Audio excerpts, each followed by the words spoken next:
In this video, I'm going to show you how you can see workflow status in ClickUp.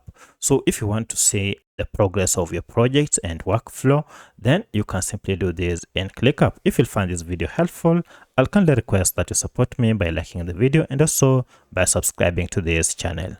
Alright, so the first thing you need to do is to go to your ClickUp account and then head over to the spaces.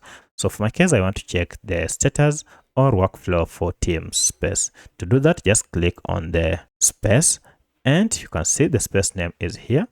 And now to see everything, because this space has quite a number of projects, I can monitor all the projects under this space by scrolling down, and under list, you can see here we have each project and its progress, and you can see the status here. For instance, this is 1 out of 5, 1 out of 5, and this is 1 out of 14, and this is 0 out of 0, which means there is no workload on that task. Now, the next thing, you can also go ahead and see resources here. Currently, I don't have anything, and you can also see the workload by status. You can see the publications, if they are the approved, proof readings, and everything that is in progress, and you can see all of them here.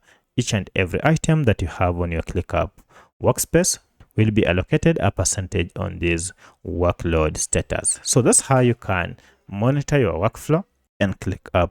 If you just want to monitor the progress for a single project, you can also go ahead and just click on that project and you'll be able to see the progress under each.